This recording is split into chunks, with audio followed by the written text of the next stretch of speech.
Good afternoon, everyone, and thanks for taking the time to join us for our Zeald webinar series, Keep Calm and Get Digital. My name is Lisa, and I will be your moderator for today's webinar. Over the last few months, a lot of businesses have turned to digital. For some, they have started in this space. For others, it has been around growing their presence and knowledge. No matter where you are, where you or your company are currently in your digital transformation, it is important that you keep progressing and taking the next step in evolving your business digitally. Today's topic is sure to give you some insights and tips into marketing for seasonal success and helping you continue on your digital journey. Today, I welcome Jara Borman as our speaker. Jara is the Agency Director for our Tauranga agency. Jara's passion, wealth of knowledge, and experience within the digital space means he continues to provide success and guidance for those that he works with, and definitely strives to help others to adopt a digital mindset when it comes to their business. I'm looking forward to hearing from him today and seeing some of the tips he has for us. A couple of quick housekeeping rules before I do hand over though.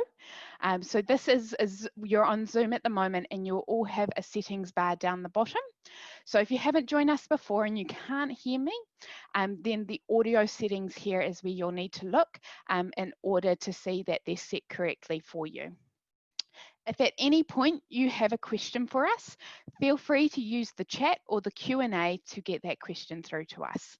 If the timing is right, I will raise it then, or we do have a question section at the end where I'll be asking those.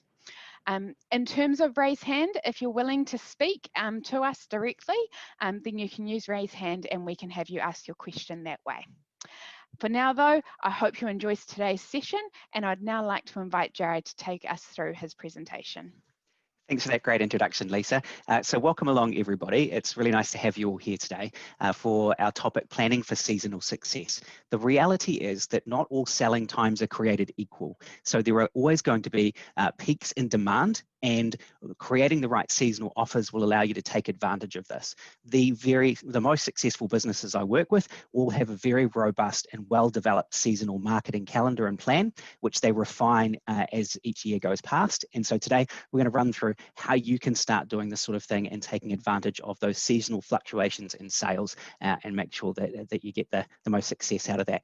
So what we're going to cover today, we're going to cover planning, we're going to cover choosing the right channels, and there are heaps of options there. We'll touch on some channels, but obviously that's a really big topic in itself. We'll talk about pre-sale and what you can do in advance of any kind of offer going to market. Marketing to new customers, and also marketing to existing customers, and how you approach that is quite different. And then creating deals and discounts and what sort of things that you can look at to try and put into market to test and see if you can take advantage of any kind of seasonal demand that might be out there. And then also preparing your customer service team, which is critical. If you're going to get active in the market, you want to make sure that your team is ready to cater to that demand. And then some detail around KPIs and setting those up for seasonal marketing, because the most important thing here is, if you start this, making sure you've got a really solid plan to measure what's working so that you can use that data to improve as each year goes by. And as I said, the most successful businesses in this space have been doing that for some time, and they've been refining as years go by based on the metrics or success that they have season to season. So we always start with the marketing calendar, right? If you don't have one, you probably need to get one, right? So start with a calendar. You want to use your calendar to make sure that you track out what you're doing across the year. This allows you to be much more strategic about what you're doing. It allows you to detail what you need to have ready before you launch each marketing activity, what date it's going to market, what sort of detail you need arranged in the weeks and months prior, and then a breakdown of those tasks that need to be done before you can launch each event. This is critical because often the date of the sale is the last, it's not the day that you want to start announcing something. We'll go into some detail around this a little bit later on, but if you get all the way through to Cyber Monday and decide that you're going to announce announce a sale at that point, you're going to get lost in the noise. So you need to make sure that you've planned everything out well in advance, that you've teased, and and the way to do that is to make sure you've got a really clear breakdown of all the tasks that are needed for each event, and then schedule the task to begin at least 3 months in advance of the event. So if you are looking at some of the dates that are coming up quite quickly, hopefully you've already got some planning in place for those, specifically those coming up in October and November. But now is definitely the time to make sure that you're planning out what you're doing over the Christmas and New Year break. So having thought out all of those things and put into those dates that you want to really highlight in your marketing calendar, then you can really visualize what you need to do and align all the activities so that you can craft a strategy that really works for you. So a little bit more about planning your marketing calendar. You can make it as detailed or as simple as you like. Obviously, the key piece is what are the dates that you're going to market with particular offers, and how do they overlap. You can have one-off offers on a single day, something like Cyber Monday, as I mentioned before, or it can be something that's a bit more spread out over the season, like a summer sale. And you can have a mix of those, all right? So each calendar, or the calendar entry, should have the marketing campaign and what you're trying to achieve, the goals, what you're trying to sell, the key performance indicators. And sometimes it's not necessarily just product sales. It could be interactions with customers on particular dates. It could be the collection of email addresses to build up databases. There are a number of critical performance indicators or key performance indicators that you'll probably want to track for each of those campaigns. And sometimes success is actually creating engagement rather than actually making the sale at the time. So understanding what it is that you're trying to do with each initiative is really important. Then you need to design the marketing collateral with enough time to ensure that it's crafted well, that it's not too rushed, and that it looks nice and polished. You want to choose the promotional channels that you're going to put that marketing collateral out through. And then once you've got all that, you can start to dictate timelines and deadlines for all of these sort of activities so that your go-to-market strategy is very strong. All right, and then obviously you've got to make sure the offer is strong as well. Probably want to have that right up front when you're defining the goals, because often the goals will dictate what the offer is. You also can be useful to have a resource to refer to when analysing your campaign for each event. Your calendar will help you interpret what's happening, spot trends faster year on year. That's one of the most important things. If you start doing seasonal promotions like this, then ensuring that you've got a way to see whether or not you're improving year on year is really important. Yeah, and KPIs are critical to that. So here's some planning around key dates. So as I said, not all selling days are created equal. Consider planning your calendar around these key dates. Prime Day is probably a little bit early for a lot of people to jump onto, and it's new in New Zealand. It's all based around Amazon selling day, and that's the 13th of October. A lot of these kind of commercial selling days have been created in the States to try and sell products running up to Christmas. Another one is Black Friday. It's huge. I know that in Tauranga here, we had to actually clear out of the office every Black Friday because you cannot find a car park in central town anywhere. And often there's traffic jams all over the place as people try to get to Briscoe's and all the other big retailers out there. That said, Black Friday is becoming so popular, not just with the big box retailers, that other smaller retailers and everyone else can get involved in those days as well. People are making decisions around presents that they're getting for Christmas on these days because they know they can get great deals. So they are really critical ones. Both Black Friday and Cyber Monday are becoming bigger and bigger in New Zealand every year. And as I said, we have to clear out of the office last year because we couldn't even get in because there was too many people in town. Boxing Day sales are traditional and everyone will know about those. And then New Year sales are important as well from the 1st of January. Valentine's Day is a big seasonal sale that you can take advantage of, and Easter is another one as well. To put this into context, some businesses create such a significant part of their revenue based around some of these key days that all of their marketing activity actually goes into them. For example, if you're a florist or you sell roses, sometimes 75 to 80% of your business can actually be done on Valentine's Day and Mother's Day alone. And so actually focusing your efforts and your investment on marketing towards some of these key dates that can have a critical impact on your businesses is really powerful. So my first expert tip here is to plan out each quarter that you've got coming up with a mix of ongoing and one-off sales. So you could have a summer sale that has a certain offer that's maybe not super aggressive, but at least creates some value for people. but then have single one-off sales that maybe tie in with some of those other critical selling days that we mentioned on the slide before. Then measure the results and then use this to refine in the same quarter the next year. This allows you to chunk up the year into obviously 4 quarters, and it makes it a bit easier to manage your marketing calendar and review the results and improve.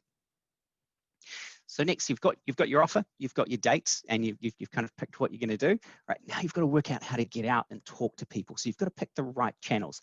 Digital marketing is amazing in this regard. It gives you the opportunity to talk to exactly the right people at the right time. So it's about understanding who to talk to, with what message, and when, and getting those things right will make a big difference. The rule of 7 is in play here. So what you need to know is that you need to engage with people at least 7 times so that they start to become familiar with your brand, and then they'll make a purchase. There's a trust building process that's going on here with each interaction with your brand. So as I said earlier, sometimes the objective of a seasonal campaign may not be to just sell product at this point. It may be to really cut through and engage with people so that they'll purchase at a later date.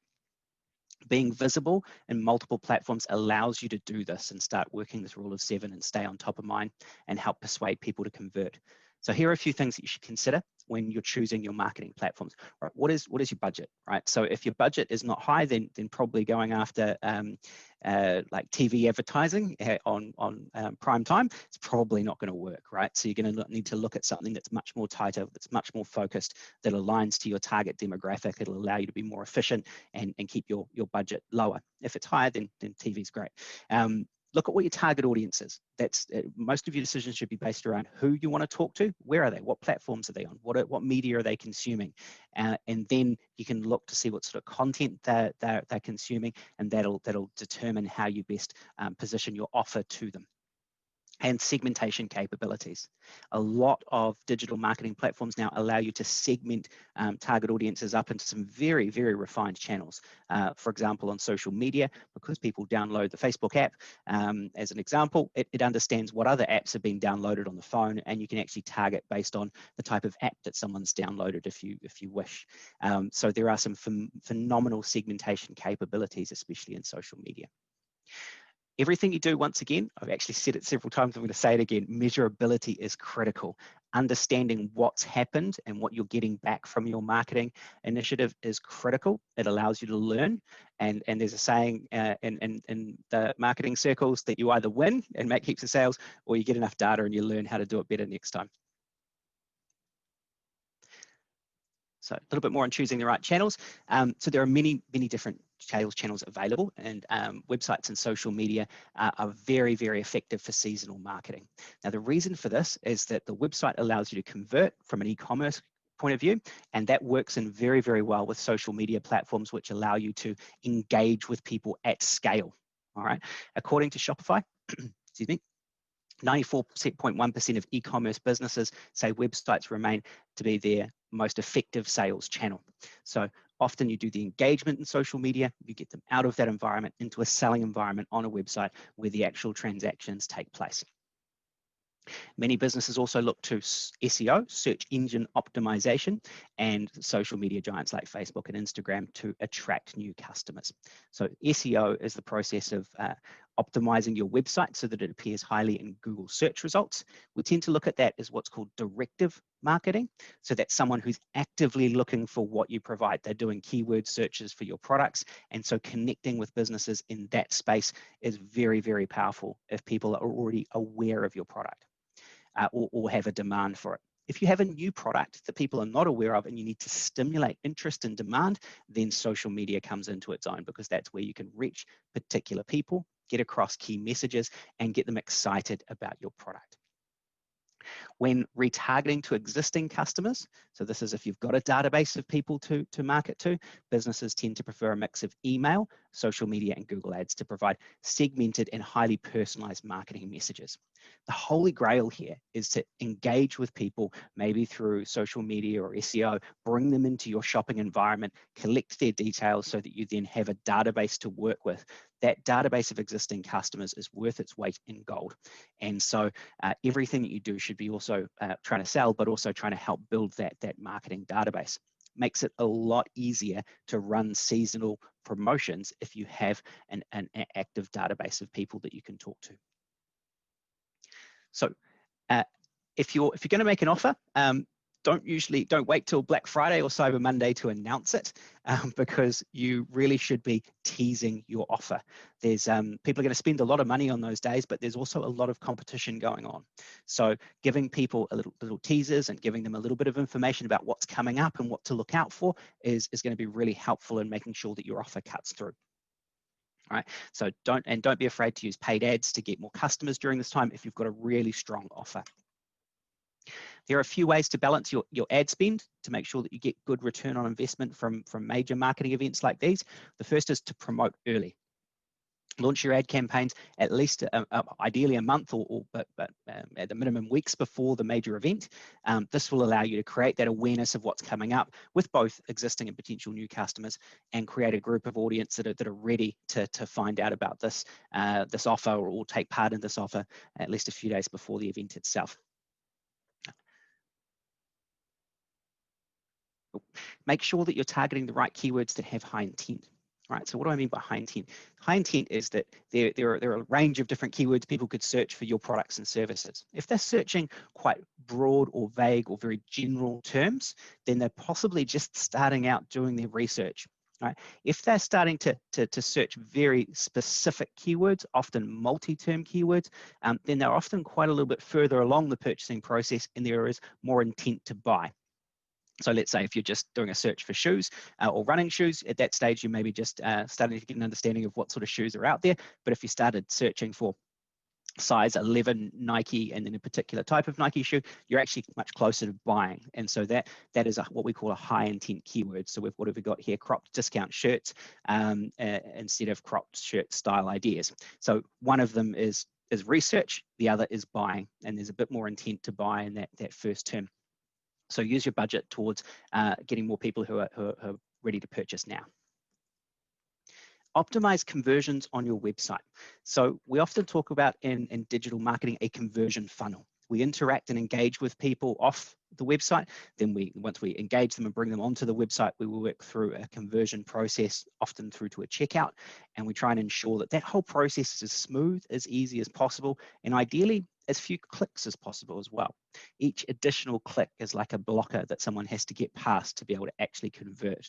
And so it's the easier you make that and stress-free as you make that, the more likely it is that people will actually convert and buy your product.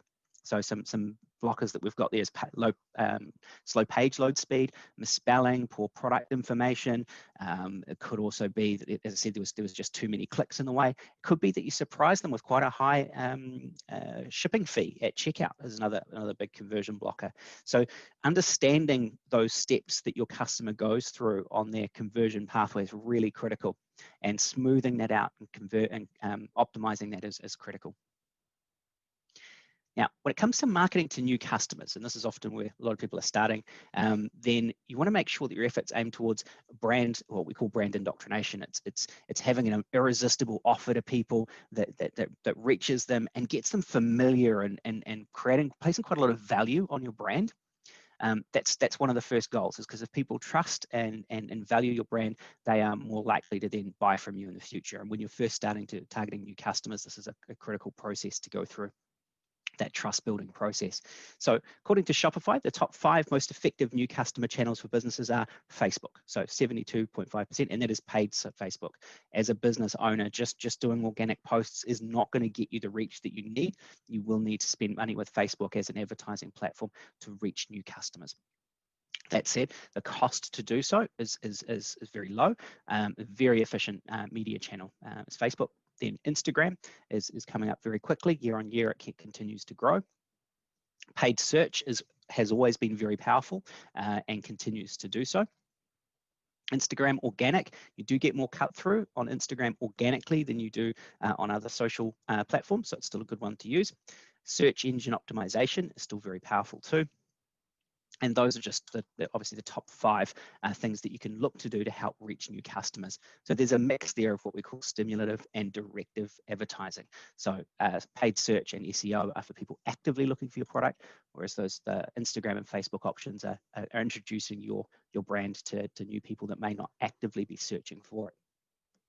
Sales, flash deals, discounts, these are all really effective strategies for encouraging people to make purchase, and free shipping and return policies are real key differentiators and actually big blockers as well. If you don't have a good returns policy, if someone's buying something that's maybe specific to their size and they're not sure if it's going to fit, having a really good returns policy that's well written out and crafted will really help build enough trust and reduce a bit of risk with that purchase so that they do buy from you that first time. When it comes to existing customers, this is where your focus should be if you've got a good database of people to talk to. And so you don't really need to focus quite so much on brand here. You already have a relationship with them. They've probably bought from you before. And so you want to focus more on creating more personalized marketing messages and offers, maybe segmenting your database up based on their interests, and then presenting to them offers that you know they're more likely to buy. Here, you've got more information about who you're talking to. And so you want to use that information. What's their purchase history? What are they like? What sort of information do you have about them? What region are they in? And then you can start to create a really positive experience for them with your brand based on that information that you've gathered. According to marketing metrics, businesses have a 60 to 70% success rate in selling to existing customers, which is significantly higher compared to the 5 to 20% success rate in selling to new ones. So wherever possible, if someone buys from you, you want to make sure they have a great user experience, and then you want to also make sure that you then continue to communicate to them, especially giving them a heads up when you've got special offers coming up that are seasonal. So you can attract existing customers by offering exclusive discounts, coupons, even a small gift if they can claim if they make a purchase on the day of the event. These are good ones. Coupons are really helpful for leveraging that on websites. It makes it very easy to create offers and send it out to existing customers. So how would you go about creating deals and discounts? So this is a big part of it. You've got an offer. How do you go about crafting? Well, you've got something you want to sell, I should say. How do you go about creating an offer? So when creating deals and discounts for these big events, it's important to start by identifying your goals. What do you want to move as a big one? What sort of products do you have available? What sort of services would you like to try and sell maybe, and how are you going to package those up for people? And so once you understand what it is that you need to move, then you need to create the deals and offers for those businesses. So group your products into bundles, maybe sell them for a lower price because you're ultimately selling more products. So you can afford to offer a better price because the product, the sales order value is higher just because they're buying more products at once. This is a great option if you're aiming to increase sales because as I said, you're increasing that average order size and someone will see more value in that. You've got item discounts. This is your traditional one. So we've got up to 70% off here. So mark down specific products. This is a good option if you're looking to get new customers involved. It's just what it's doing there is it's reducing the risk there is to them. They don't have to spend as much money to buy from you for the first time. And so often people will run some of these big sales with some loss leaders in here or some very, very low margin sales to actually build their databases for other sales in the future. Once again, as I said, sometimes those KPIs are not necessarily all revenue based when it comes to some of these big sales. Quality discounts. So offer discounts when a customer purchases a certain number, quantity discounts, certain number of items. So this is a really, really good one if you're looking to try and increase that average order size, which is a great way to go when you're trying to increase revenue.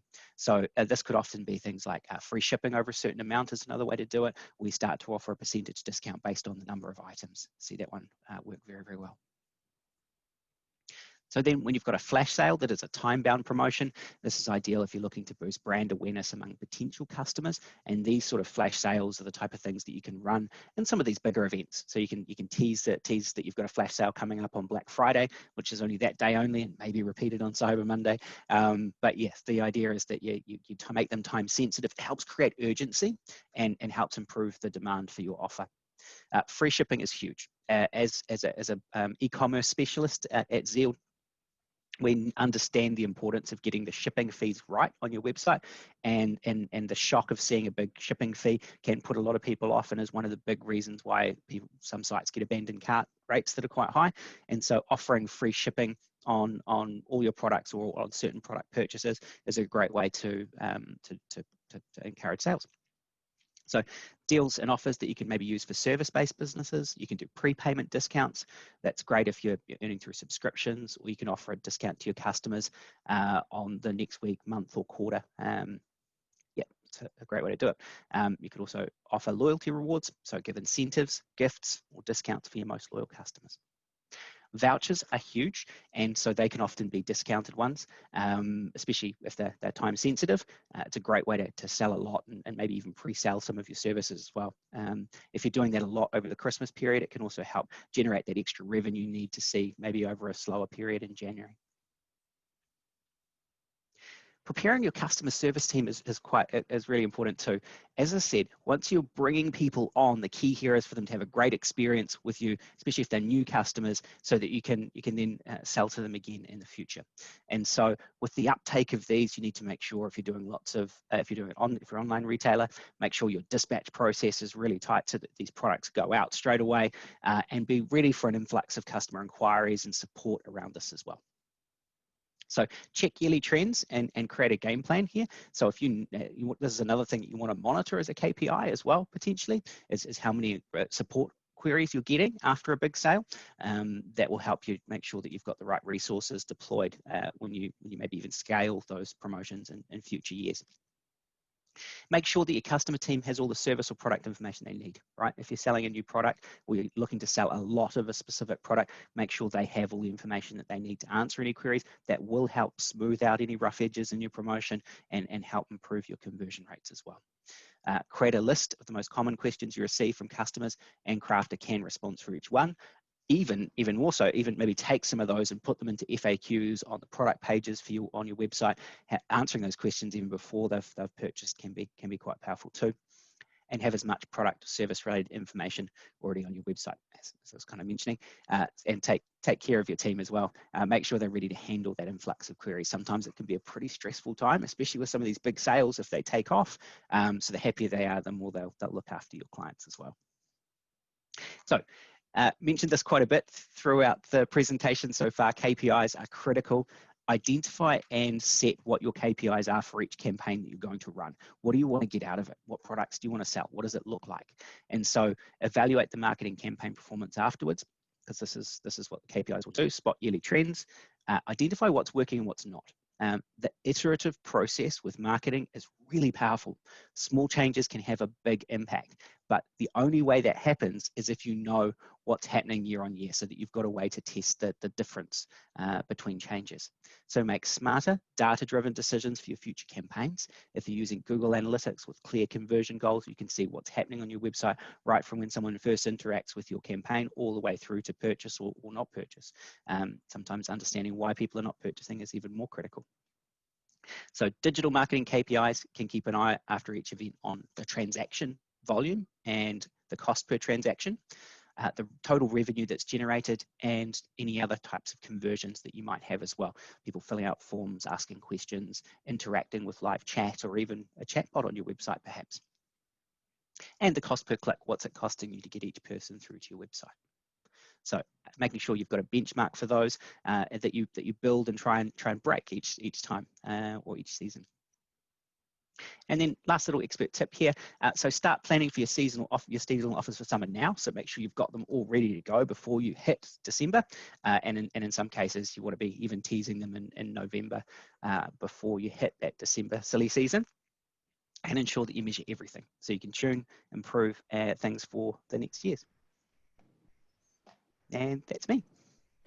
Awesome. Thanks so much, Joe. I really appreciated that. Certainly, you know, some of those items that you touched on today are just little things that you often forget because you're not constantly doing it, and they're just little tips that fresh reminder, and it's good to get out there. So now we're moving into our questions segment. So if you do have any questions for us, please fire them through our question and answer little button down the bottom. But I do actually have some questions from previous webinars that I know we've had, and I think would be really suited for today's. So the first one is, you know, quite often people think offers and discounts are related more to products that people are selling, but being a service business, how could you use seasonal offers to their advantage? Yeah. Yeah, so often with service businesses, you've got like a range between time and materials or fixed price options. Now, if you can come up with some fixed price offers for your services, then you can essentially productize those and then sell them as vouchers or coupons. One really successful one I remember seeing a number of years is actually garages going out and promoting warrant of fitness and safety checks, right, and selling really sharp prices on those as a fixed price option, selling them to people, and then people come in and get their car checked, and then if they did, they may have some other services that were needed after that check, right? But by bundling that service up that they could buy for a very sharp price, they were able to onboard and bring in new customers really effectively, and they used that season of people going into the holiday travel season to try and get people on board, and so they'd use that through November and December. So that's kind of a good example of how you can use take a service business and create a seasonal promotion and onboard some new customers and potentially create a lot of long-term revenue out of it too. Definitely. I think it sort of fits into what Marie's asking us now. So we offer sales on consignment. Any ideas for promotions? So similar situation, I think, selling direct to dealers. Yeah, so I mean, for them, you probably almost want to try and create offers for their customers to a certain extent. So if I'm understanding correctly what your model is, and I haven't got a heck of a lot of information there, but what I would, if you're selling on consignment, selling through other retailers, then probably what you'd want to do is actually create the offers for them and maybe take a little bit more of an active role in promoting to market for them so that you can actually generate sales for them. And this is what we're seeing a lot more businesses do, that create products and then sell through a retail network, or maybe send out on consignment and have that business on sale, taking a more active role in communicating with the customers, the direct customers, and getting them to buy from your retailers. If I've understood that correctly, then that's one of the things I'd suggest you do is actually start having that direct conversation with your end consumer. Awesome. And so another one is, how do I know what seasonal offers and seasons I should target for my business? I mean, is there any right or wrong way to do this? Well, so it's different for every single business, right? So it's a really tricky one to answer in general terms. But the reality is, as I said right up front, no selling days are made equal, right? There's always going to be times when demand is greater, and what you really need to do is test some sales. So put some critical thinking behind it. When are people going to be more interested in my products, and designing your promotions around those times that naturally you'd have maybe more spikes in sales, and try and improve that and create incentives that improve that. That's what we're trying to do here, is there will be some natural seasonality in your business anyway. If you have a look at that, look at what those sales trends are, and then try and reinforce that, because it's not a matter of trying to, I've got to pick up my low sales here. It's, I actually make good sales here. How do I maximize things at this time? That's what these seasonal sales are about. Yeah. Yeah, no, definitely. Just going back to Marie's question, she's just added a bit more. So they sell pre-loved items on consignment for individuals. For individuals, yeah. So you've probably got a range of products there that are quite diverse. Then I imagine. So you haven't really got individual items that you can sell. Maybe you could start to do some loyalty points there for customers. So if someone starts buying from you on a regular basis, they could generate some loyalty points with you, which would help them on their next purchase. Because ultimately that customer loyalty is to you and not necessarily to the person that you're selling on consignment for. And so I'm guessing you make a commission on what you sell. So actually incentivizing people to come back and buy more with you across a variety of items is what you're going to want to try and achieve. And so loyalty programs are quite big there. And so it would be about not necessarily trying to discount those items, which you're selling on consignment and can't, but creating more value for your customers. And ideally and a loyalty program works well for that, because it allows you to build up a database, as I said, and then it'll make it easier for you to sell the next item that you're selling on consignment if you've got that database of engaged customers. Hopefully that helps a little bit more, Marie. And I think it also leads perfectly into another question I do have for you myself is, some businesses won't have much room for margins on what they sell. So, do offers have to be discount based when it comes to setting up a sale? Absolutely not. Like, so the idea is it's about value, right? So if we come back to the very, very simple like sales technique, that what someone is prepared to pay for something is the value that you've created for them. And so if you can't move on price, then you have to move on value, right? And so that's about creating an extra service, or it's about creating extra value in the product, or maybe bundling it or something like that, rather than moving and just straight out discounting that core product that you're trying to move. So that's what you've got to try and kind of move. You've got to try and you've got a few things that you can work on. You've got price, service, and quality, and you've got to try and adjust. If you can't move on price, you've got to try and work on the other two. I think sometimes as well, people forget that, you know, if shipping something that you don't offer for free as well, that could be what it is. Or, you know, it might be just really outlining, you come and do free quotes, or you come and do free consultations, and really pushing and driving that. So I think sometimes it's not always about creating something. It's maybe actually using a season to highlight what you already have, but just boost it out there a lot more as well. So it's not always about having to come up with a new idea or a new sale or a new, you know, loyalty program. It's sometimes just boosting what you already have in certain seasons, and that will match your business. Yeah, and it's about understanding demand, right? So that's the thing. So there's, as I said, there's certain times of the year where demand peaks.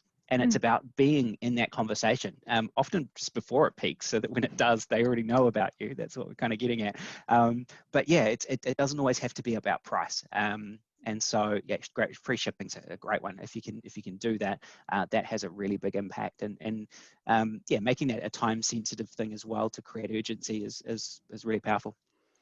Definitely. I've actually got a couple of businesses that have done that have run trials on free shipping and had to turn it off because it had such an impact on their sales volume. So yeah, it's a big one. It sounds really simple, but it can have a phenomenal impact on an e-commerce site. Definitely. And I think sometimes, I know, like, if people are relaunching a website, or perhaps launching their first website, just creating the buzz about a new website, come see it, come check it out. That's something else that you can capitalize on in this space as well, because it's an event that, it's just an event that's happening.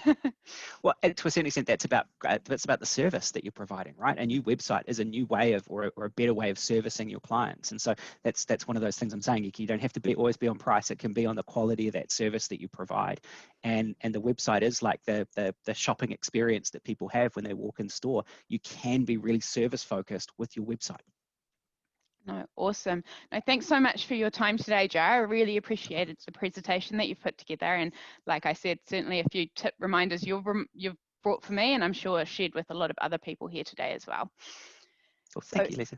No worries. So we're just going to start wrapping up. So, you know, whether you are just starting out or you're a bit of a veteran in the digital space, you should always be looking to continue to improve what you're doing. So to recap on today's webinar, what we know is people love buying items or services when they're on sale, or a perception of a sale.